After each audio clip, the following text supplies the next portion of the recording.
just want to know because it wasn't the case 20, 30 years ago. Right. Directors were directors, actors were actors. I mean, yeah, you've seen a little bit of, you know, some actors were doing both, but now a lot of, you see The Rock wants to direct, you want to see this guy, that guy, you see a lot. Is it more money directing? I mean, it is. For sure. Yeah. Well, it's. I think what it really is that more actors that are in the public eye are just sort of hungry to do way more. I mean, I feel like so many of the really big stars right now are really multifaceted.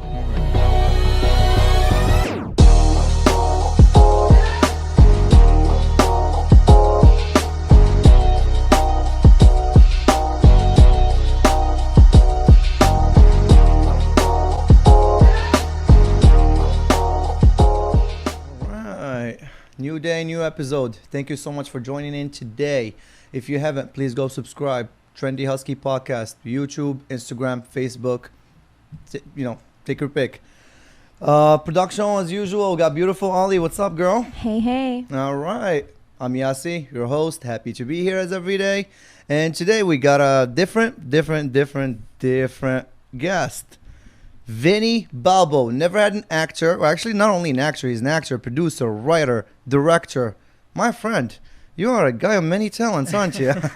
I try to do as much as I can. How are you? I'm good, man. How was the drive from Hollywood? It was good. How long have you been in Hollywood, living in Hollywood? I've been in LA for about 6 years now. 6 years? Yeah, it was about 6 years in August. So I know you grew up in the Midwest, Minnesota, right? Yeah, in Minnesota. Is that where you moved from? Yeah. I went straight to, I went to school for a little bit in Santa Clarita at Cal Arts. Okay. I was a dance major there for a while, and then I left school to start working in the industry. Okay. So how are you enjoying the industry right now? Like the COVID era industry or just well, actually, let's talk about pre-COVID area when you moved in here 6 years ago. Okay, sure. Was it better to be in LA with everything that you're doing? Well, at the time, my focus was primarily dance, and there's not a huge commercial dance scene in the Midwest. Sure. So making a career out of that was almost impossible. Yep. But when I moved to LA, I knew I wanted to do like commercials, and I wanted to just like be on camera with dance, whatever it was. And I met a few like well-connected dancers kind of the first few months that I moved out there. Right. And booked my first commercial for like an energy drink. It was a XL Energy. XL Energy. Yeah. Okay. Are they still around? I think so. Yeah. Okay. But yeah, no, I had to like hold the can you know, all that good stuff. But it was really great, and that was sort of the first. You know, I like submitted myself and did it all on my own, and then all of the people that I met on set there just sort of branched off into more jobs, and it kind of grew from there. But that's more so just on the dance side of things. How did COVID affect everything? So it's very weird being on set now. Obviously, there's so many changes. You have to get tested right before you get on set. So you guys gotta get tested every time before you get on set? Yeah, there's like the rapid test that you get like the results in the 15 minutes. Yep. But it's very like bittersweet. You know, you're doing what you love, you're where you want to be, but it's just at these like crazy circumstances, and that kind of like when you're like in the moment and having a good time, then sometimes that like creeps into your mind again, and just like all the just crazy stuff going on, and it just sort of like pulls your mood down a little. Did you have to shut production at all at one point? Like right after it happened, like what was it, like end of February, kind of like that beginning of March? Yeah, there was well, I was gonna go to Paris for a job. Damn. Which is like where it got hit the worst, like out of Asia. So wait, Europe, you mean? Paris? Yeah. Sorry. Yeah. Oh, yeah. No, you're fine. So we just sort of stopped hearing back from them, and we're like, oh, I assume it's not happening. But that was probably for the best. I would have been stuck there, I would think. France got hit really bad in the beginning. Them, Spain, Italy, the worst, of course. But they got hit really bad. So did that just like screw up your whole plans for the year? Or? Not for the year. Because then you had to readjust. Yeah. I mean, that was more short term. Like, I was just planning to go there for that job for, I think it was like 2 weeks or something. Got it. So it didn't really flip my world upside down, fortunately. It was a bummer. Yeah. I mean, I love to travel, so that didn't happen. But Sorry, friends will always be there. yes, it'll always be there, I hope. What was the biggest project you've worked on so far? The biggest project that I worked on, I guess... Because I know you direct and you write your own short films. Yeah. I work a lot on my own production. Right. I'd say I worked on in 2017. I did a thing with American Horror Story, which was really cool. Where I was a clown, like that is actually killer clown, very cool. Okay. For their promos, and we all had to. There were like maybe like 70 of us, like all had a bald cap, painted face, this like big crazy clown outfit. Like, so if I go look for you in American Horror, I won't even recognize you. I mean, it was hard when I was watching the videos to find myself, but that was fun. That was fun. That was an experience for sure, and I remember sneaking out early on set there because they couldn't really tell us apart, and they were like, "We need." Right. 5 more clowns here for this scene that we just need your hands for or something. And I kind of just snuck over to the clowns that were getting ready to go. And I just ripped my bald cap off and left. Did you take anything from that experience? Because, of course, you're working at a much bigger project when you say an American Horror Story. Did you take anything from them that you kind of brought into your own projects in a sense? Well, one really cool thing that they did on set was they had a cameraman shooting film the whole time as well. So they had their huge Alexa or digital whatever camera it was on a big crane and like getting all these crazy angles. But then they had one designated guy with a film camera just recording film that they kind of twined together. So I've seen that before, but I'd never really seen it at that level, and I didn't really know they did that. With such a high production, I thought that was just more like I see it in music videos all the time. They'll get like an old camcorder and like stitch that footage with it.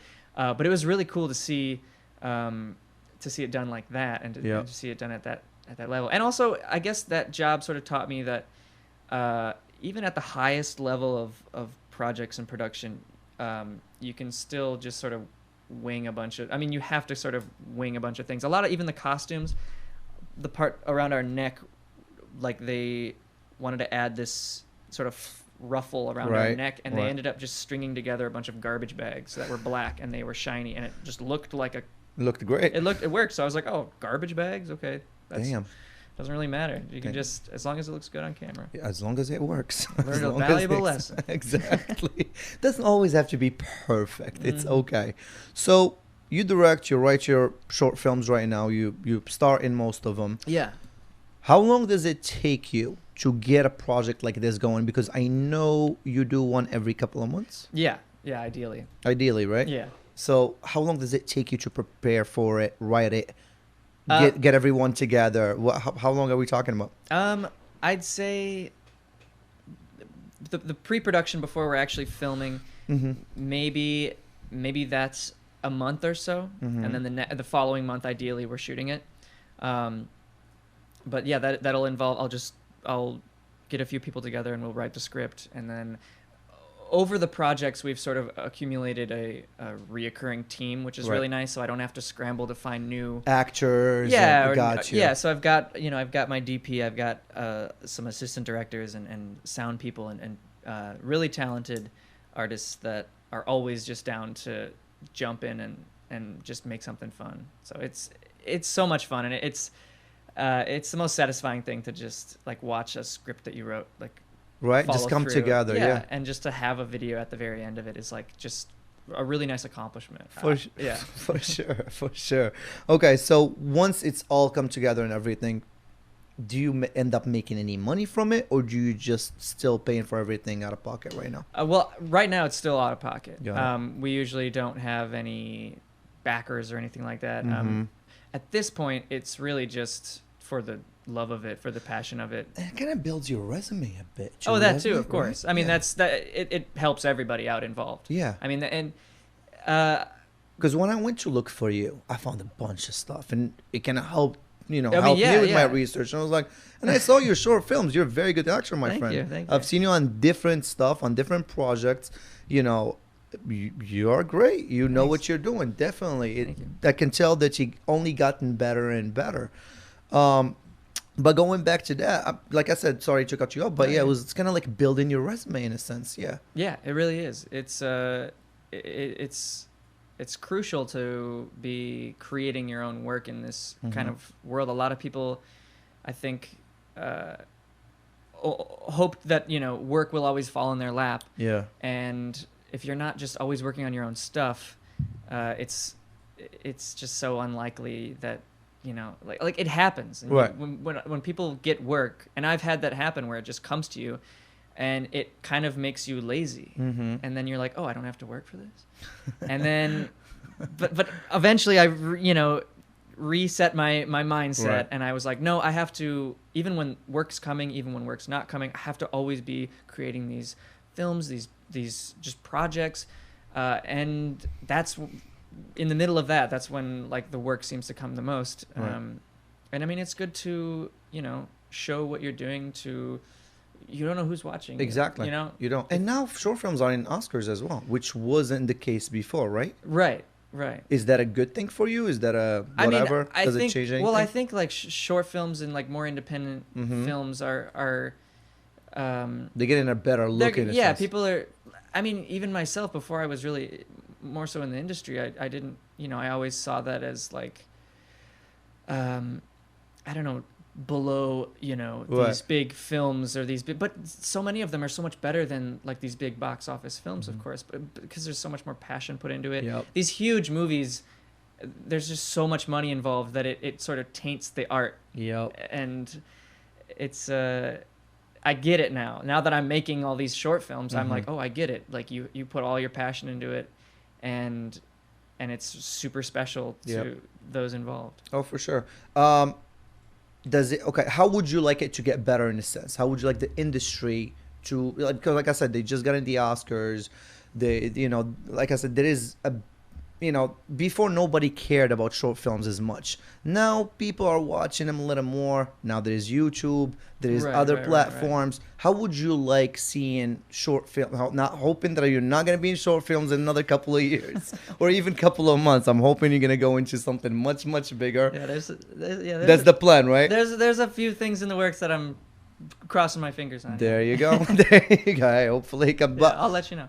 Hey, I got you. How would you like to see short films for even the next generations, like the industry getting better? Do you see it getting better? Do you see it just like? Well, I think just like not even necessarily short film, but just short form media. Even if it's 15 seconds.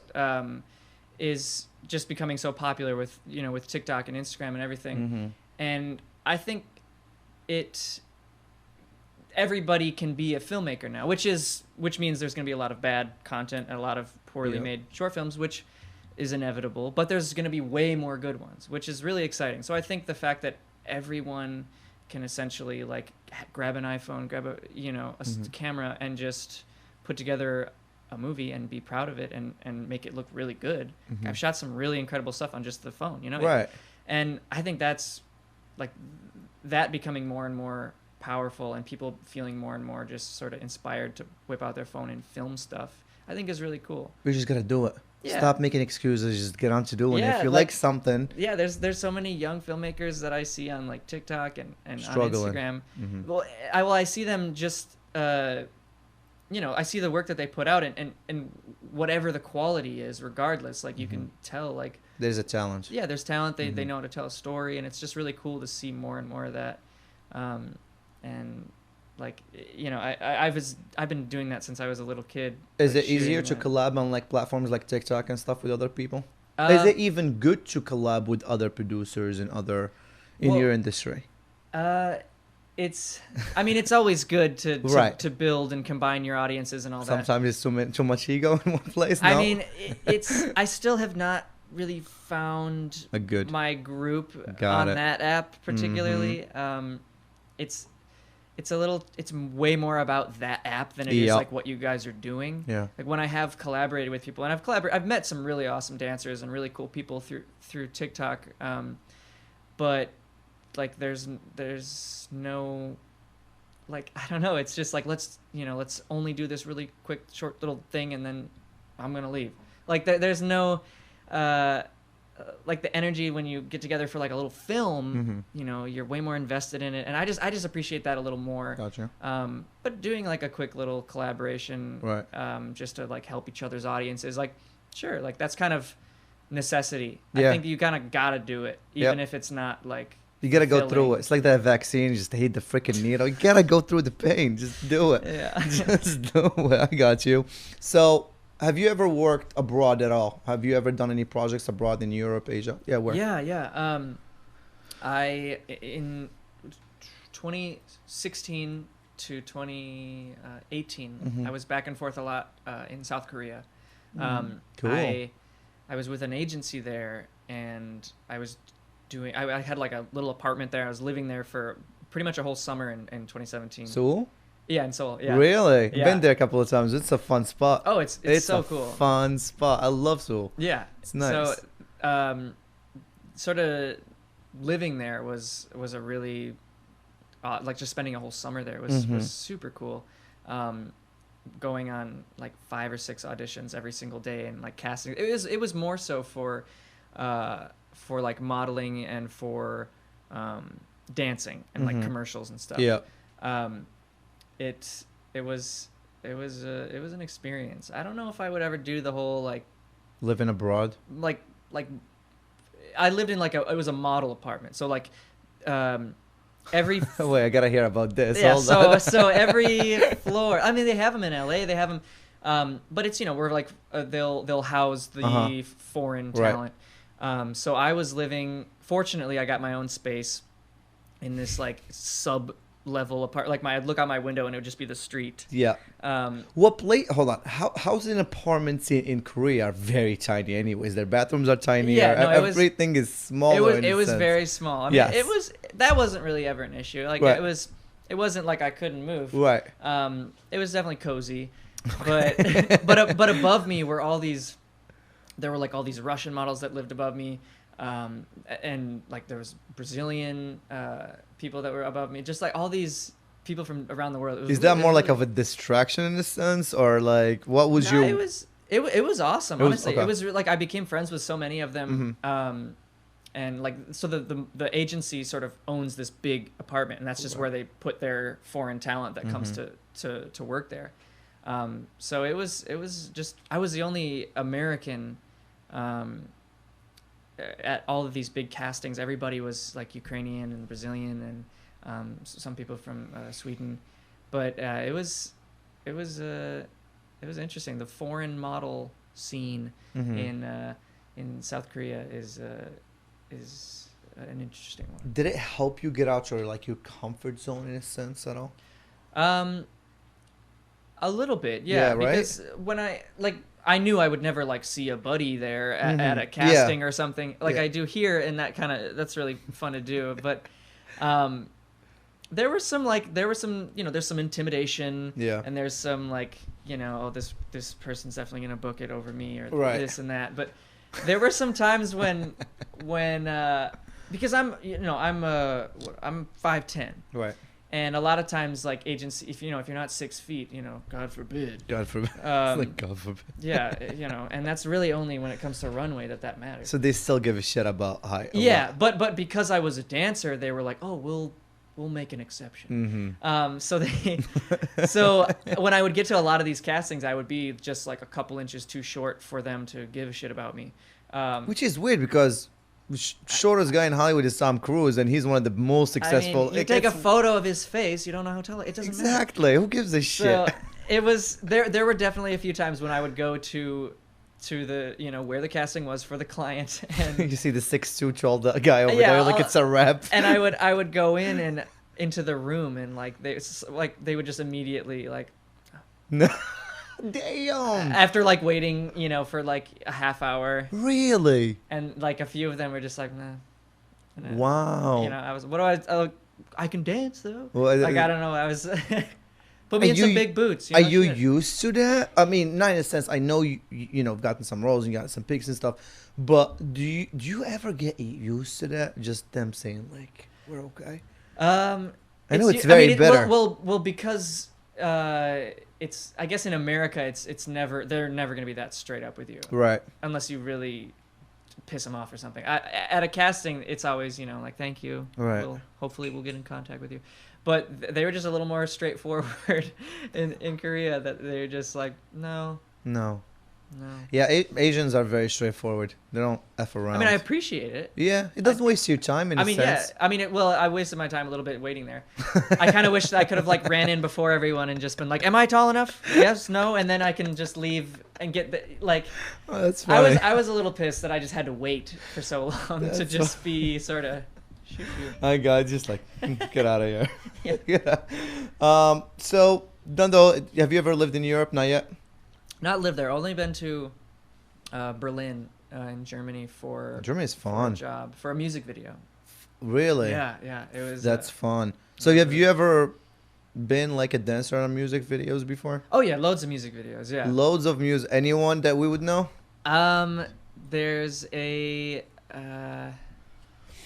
I mean, yes, but I can't. I can't think of any right now. It's okay. Don't worry about it. I know loads of them. Look it up on YouTube. I got you. You know. I know you've done ads for Apple, Diesel, Google, Gucci, Coca-Cola. List goes on. Is it fun working for big industry? I mean, big companies like these, or is it like you can't do this, you can't do that, you can't stand like that, you can't eat that? Is it more like that, or are they like it's okay? There's definitely a lot of levels of like strictness that right. I wasn't used to on some of these jobs. That's exactly what I was asking for. With like Apple, for instance, when we're on set, Apple gotta be the weirdest fucking. They take your phone, they tape the cameras, they put it in an envelope, and then they put that envelope in like a cabinet, and then into like a huge, and then they close that in like a big chest, and then there's a security guard there. No. And if you want to use your phone to like, if you have to check something, like they have to like kind of stand next to you, because if you like are taking pictures while. Oh, you're right. God forbid. Right, but I mean, I get it, because if you take a photo of like them shooting the new commercial right. and you leak it, it affects their sales eventually, or just like they want to be in control of what everything. They show, which I get ideally, but it was just like to a hilarious level of like. I mean, I get what you're saying, because I read a lot of articles, for example, how Disney controlled their Marvel cast and this and that, and they can't do this and they can't do that. Yeah. I guess in that sense, they go a little deeper than just sort of like a quick commercial or an ad. Yep. It's usually just like you can't take photos on set, or you can't post them until the project's out, and that always sucks. But I get it. Yeah, because you can't even take picture for the. Could you even take picture for like after the project is out, after the new phone is done with? Could I post those pictures? You can't even take them beforehand, though. Yeah, that's the thing. It's exactly. like, what am I going to show my grandchildren? Nothing. Exactly. Like I worked for Apple. I kind of showed the new. I guess I'll show the commercial, but don't you want? Right. I want to show the behind the scenes. Absolutely, behind the scenes are always fun. You know what I mean? Like it's always something special to it. Okay, so when did you get the artistic kind of like touch? Like when did you know this is the way I'm going? I know you started at a very young age. I know you started taking cameras, videos at home and stuff. But when did you decide this is it? I guess probably my senior year of high school. Okay. At the time, I was going to an art school. It was called Perpich, and it was a junior-senior school, so just a 2-year art school. And you could, like half the day would be your academics, the other half you would go to your art area. Mine was dance, so everybody would go to like their theater classes, their camera classes, and literature classes, whatever it was. For some reason, I just thought of you saying earlier, I can dance. I don't know, I just thought of it right now again by my bed. That's where I learned that move. But I was like, I can dance.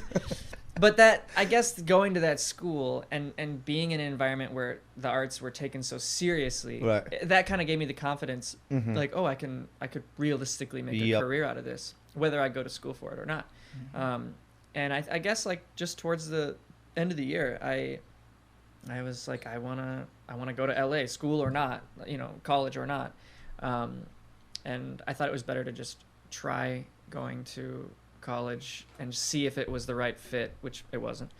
But oh, damn! It really wasn't at all. I mean, it was an incredible school. It was What? an incredible program, and the artists there are like remarkable. They're all I mean, that school pumps out all the people that make the new Pixar movies and Disney movies, and I mean, a lot of great talent comes from that place. But it just, I couldn't help but feel like I was sort of stuck there, and I needed to be out and about, like meeting people and making connections. And you wanted to be in LA.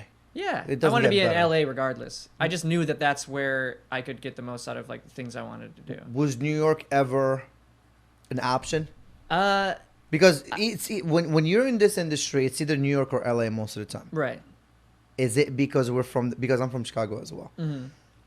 So, I mean, I'm not in the industry that you're in. Sure. So I just wanted to go somewhere warmer. Is it the same reason that you kind of chose LA, or? Well, I suppose the acting and the dance scene in LA and New York is still a bit different. Okay.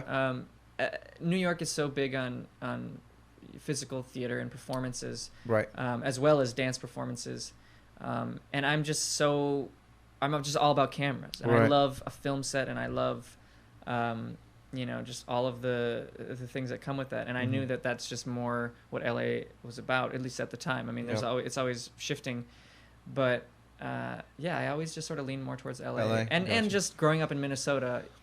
Does it ever get weird in Hollywood where there's like so much traffic? It's too many tourists around here. I just want to get the hell out of here, because that's how Hollywood is. It's always busy. Yeah. Are you more like used to it now, or more like? I feel pretty well acclimated. I feel like it's home now. It's home. It is my home now. It's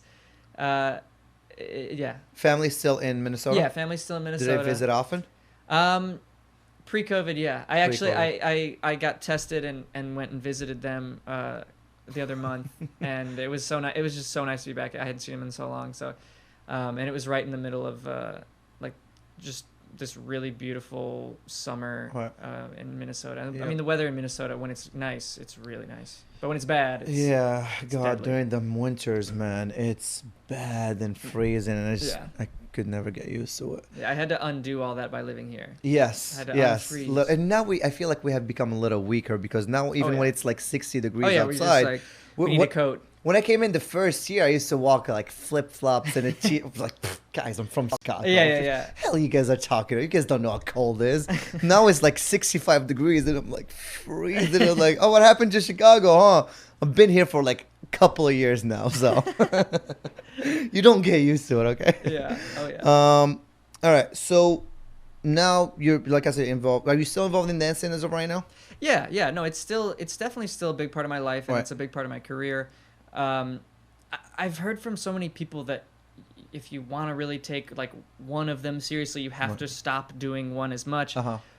But I feel like just in my head, I figured out how to keep pursuing, both acting and dancing at 100%. Because I used to flip flop and kind of like get mad at myself if I would try to get back into one or the other.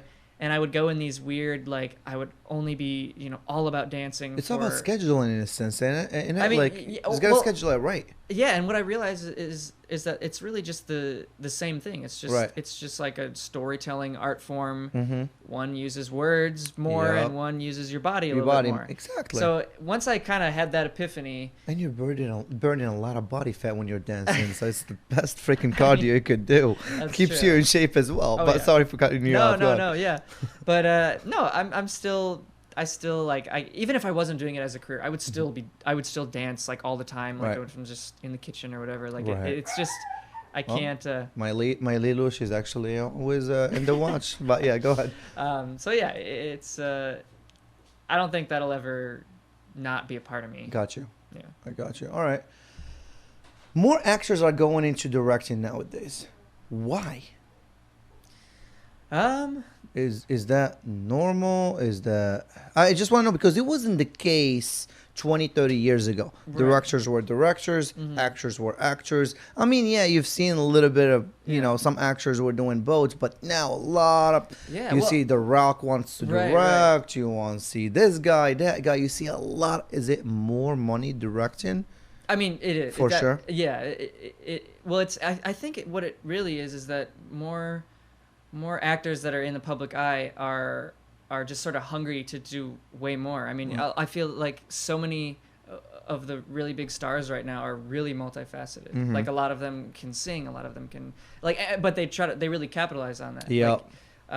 You know, just to see some actors put out music is, you know, it's interesting. Yeah. It's not always the greatest, but it's really cool to see, you know, some of your favorite actors like so direct. Many actors are going to the music industry too. Like, it's crazy. Well, Mark kind of worked for Mark Wahlberg because kind of did the other way. He went from music. He went to Marky Mark to and he was great. I felt like at both because he had his fans in music, and then he became a legend in acting. Right. And he produces now as well, and he's a great investor.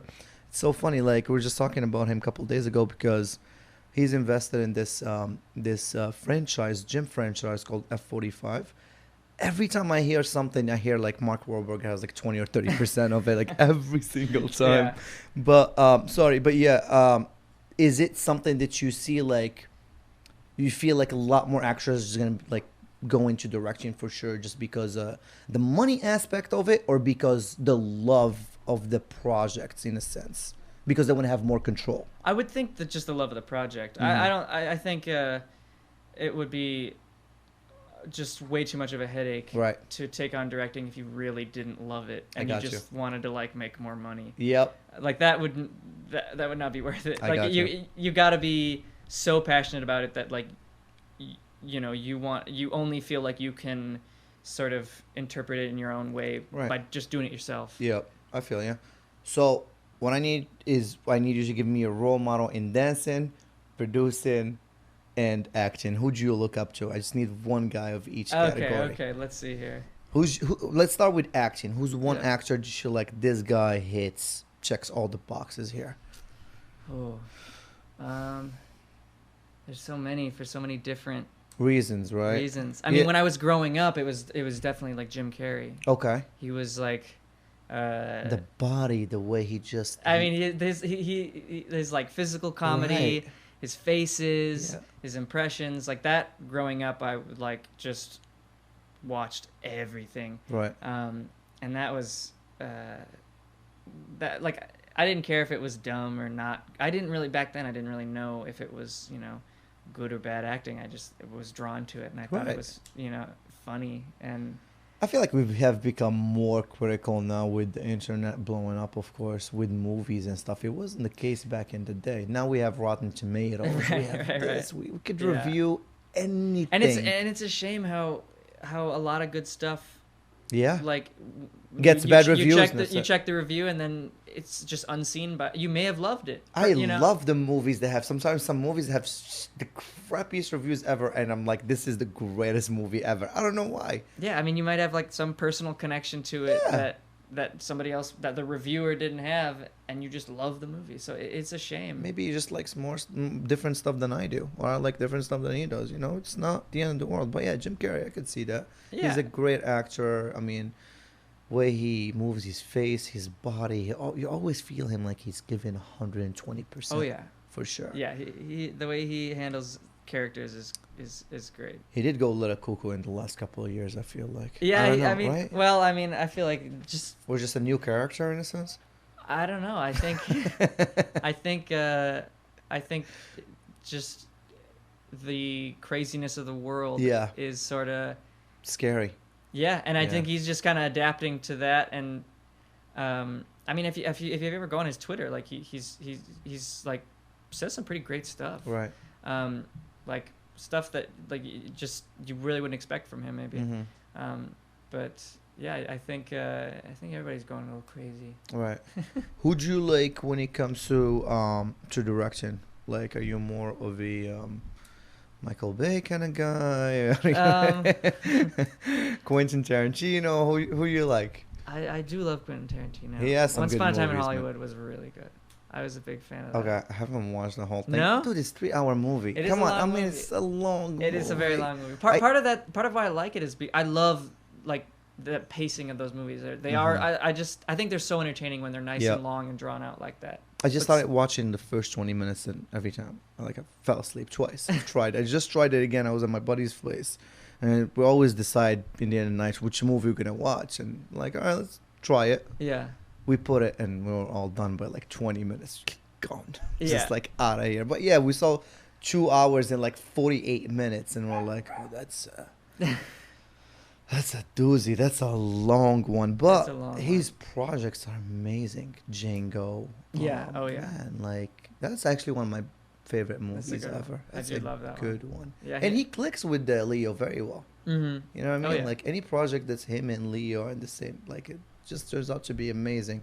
You Yeah. add in Jamie Foxx to that. Just like, Yeah. Jamie Foxx actually has been doing great stuff. Oh yeah. Yeah. I Project love- Power yeah. on Netflix. That was Yeah. great. Oh, yes. Yes, That yes, one yes. was really cool.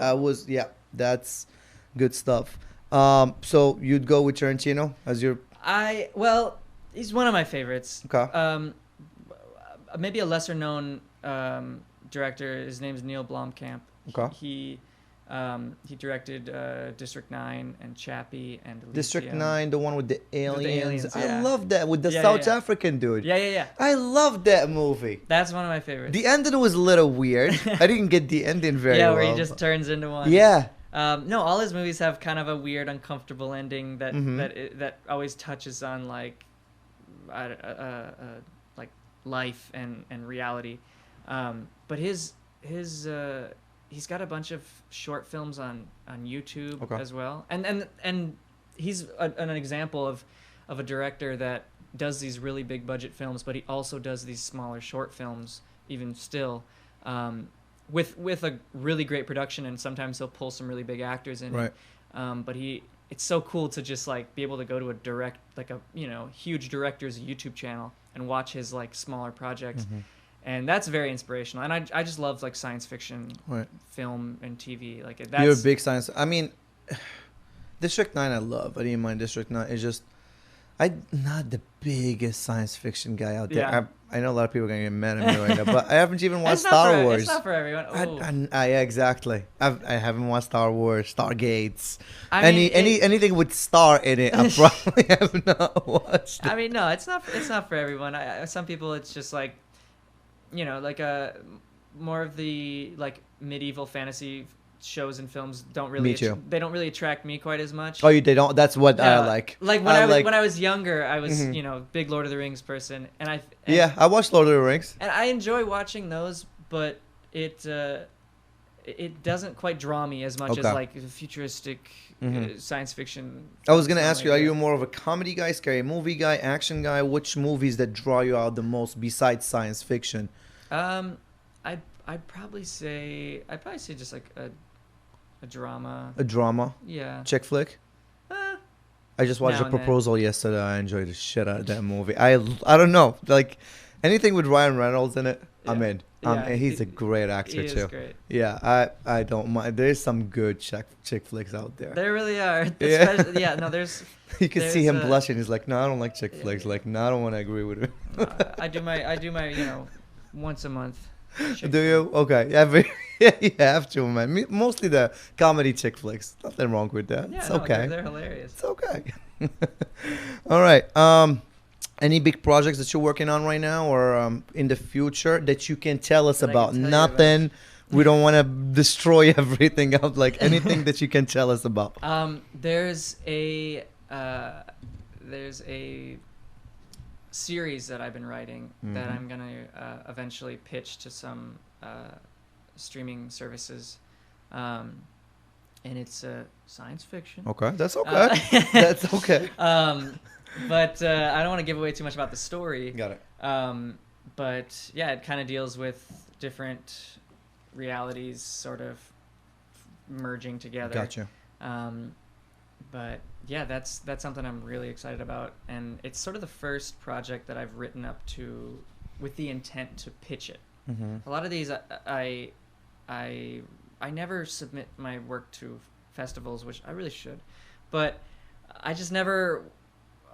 It's hard, man, finding time sometimes. I mean, yeah. When you're doing so many projects, it's even hard to find your 6 hours of sleep sometimes. You know what I mean? You're doing so much, and I feel it because right now, like I said, I was telling you this earlier.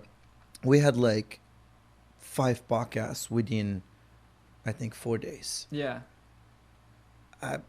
Right now I just want to hug a pillow. Just literally, I don't want to do anything else. Yeah. I love doing this. I literally left my job. I left my 9 to 5. I'm super invested in doing this. This is what I always dreamed of doing. Oh, that's amazing. And like I said, this is all I want to be doing for the rest of my life.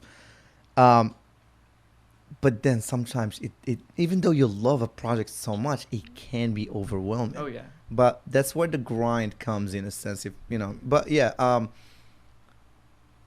going back to what you were saying earlier, but I was just agreeing with you in a sense. Yeah, yeah. no, it's yeah, you got to take your breaks and know when to be able to chill, but it's so hard because I feel like a lot of people kind of get on their own case about it, and you're like, you've been relaxing a little too much. Yep. Like I do that to myself all the time. Like I'll give myself like maybe 1 day out of every 2 weeks to just like not do anything all day, not send an email, and just like chill. And then even during that 1 day, I'm just like, I should have done like one thing, but it's just so It's hard. Yeah, like but I mean that's what comes with loving what you do. Like you really get caught up in it sometimes, and you like sometimes I like just wear myself out, and I literally have to sleep for like 2 days. Because the people see the short film aspect of it, and they're like, how long is usually a short film, about what? Well, it's just under an hour. Anything under an hour, really. Right? So they see under an hour project, kind of like this in a sense, Sure. because any podcast could go from like 40 minutes to like an hour, 15, 20 minutes.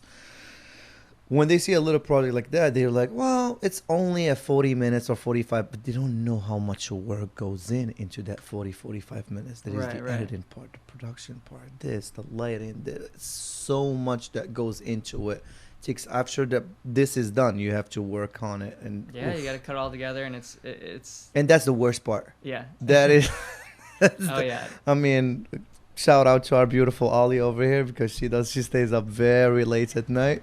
It's not so bad when it's something you love, like you guys were saying. Yeah. Like we've gotten so into doing this that it even makes all the hard work worth it when you see the end result. Oh yeah, for sure. Totally. For sure.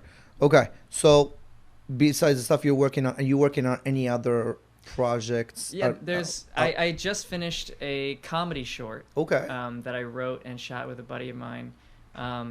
It's just in the post-production right now, so it's been all cut together. It's just getting colored, and there'll be some sound scored to it. And when is it going to be up? I don't want to put like a day, but around. Right. I would probably say maybe in the middle of next month or so. Okay. I'll be. Give me a little heads up. I'll put it on my page as well, for sure. It, Please. Yeah, it's a funny little weird comedy about a guy from the streets who's getting kicked out of his apartment. Ooh, that I love those kind of sketches. It's fun. It's a funny little sketch. Yeah. Is it like having a bad day? Everything is coming to worse at the same time. Yeah. Well, it's my character is he's like the rough, mean. I've got all these like tattoos on me, and I've got a mustache. Oh, can't wait. I can't wait. and I'm getting kicked out of the apartment. And it's fun. pretty funny. Yeah. Oh, and it happens all the time, by the way. So you guys are definitely doing something that happens all the time. Yeah. Okay. I see you posting a lot about social injustice in your page. Yeah. Just lately about Breonna Taylor. I saw Right. your post earlier. Do you feel like you're going to be doing a short film about that anytime soon, or is something's kind of like, I don't know if I want to touch it because it has to be so good? You know what I mean? Like, I mean, I think making, well, when sorry, that's like a little curveball. No, I always throw a curveball before. There's such a, I mean, there's there is a connection between all of that and the work I do for sure. But I mean, when George Floyd was murdered, in my hometown. In your hometown, exactly. Yeah. I once we were going to all the protests and everything, there was there was no thought of filming anything or shooting. It just I sort of the. You went to those protests in Minnesota? No, not in all the ones in LA. Got it. Yeah. There was no like, okay, now we're done and I'm gonna get back to my project. Mm-hmm. Like it was just sort of, and it's still like, I'm working a bit more now, but just that shock of everything that happened, and I guess sort of the veil that was lifted. It's not like it was the first time anything terrible like that had happened. Right. It's been happening of course. For a while. So once the reality of that really hit me to this level, as just like a white guy, it really like, it really changed my perspective on when I went to the one of the Black Lives Matter protests. That was as I was leaving the protest after like we were going down it was down Melrose.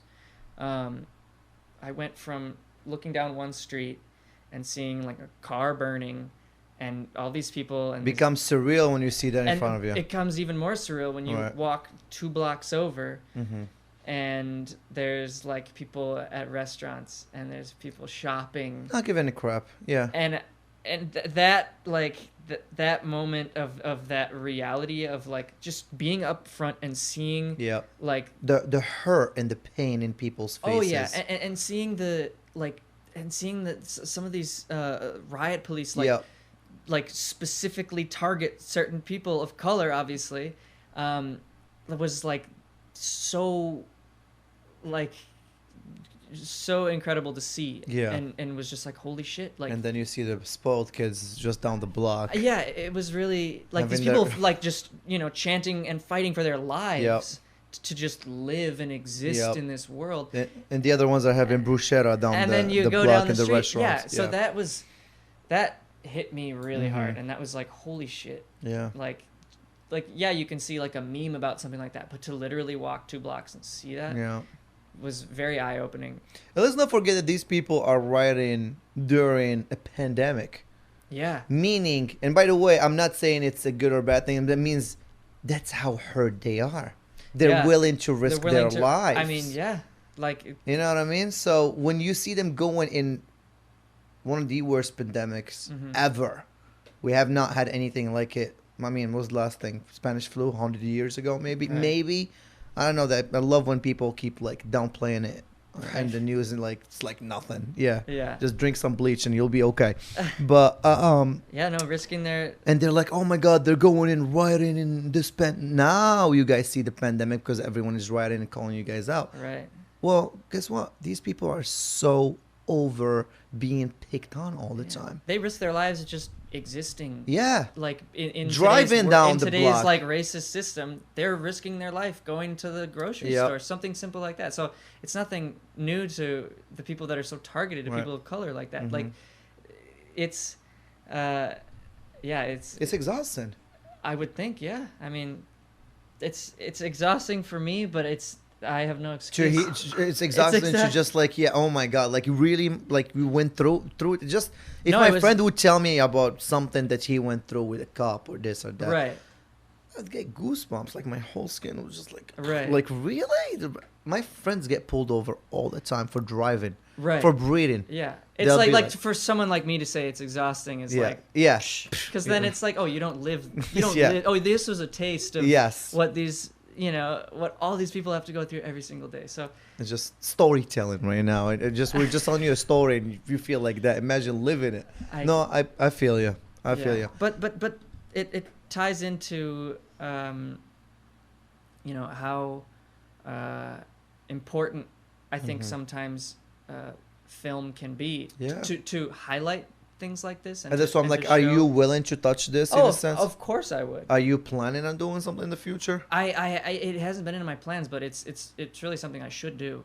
I think as a filmmaker and as someone who has an audience and a voice. If you need an extra, I'm right there. I think it's a responsibility. For that project, I'm right there.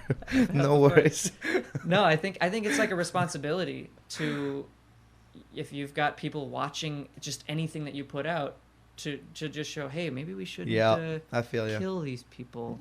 Like, is you know, it's like that should be kind of a baseline thing to put out there. Sadly. All right. Are you being sponsored by anyone right now? No. No sponsors yet? Self-sponsored. There you go. We're not going to plug anyone today. No, no just plugs myself. today. All right. Take a minute. I know you have a lot of fans on Instagram and all your social media stuff. Take a minute. Mic is yours. Camera's on you. Go for it, my friend. Alrighty. Well, you guys can check out all of my short films and dance shorts and just movement videos if you search Vinny Balbo on Vimeo, YouTube, Instagram, TikTok, whatever it may be. All my work is there. If you guys ever want to reach out to me, just send me a message if you're in the LA area and you're creative and you want to work on something. Let's do it. I'm always down. All right. Well, thank you so much for tuning in. If you haven't, please subscribe to Trendy Husky Podcast on YouTube, Instagram, and Facebook. If you want to check out Vinny's page, got a lot of interesting stuff. Look up Vinny Balbo. I will have all his social media on the description right down below. Have a blessed, I can't even finish the show right. Have a blessed day, and this one is a wrap.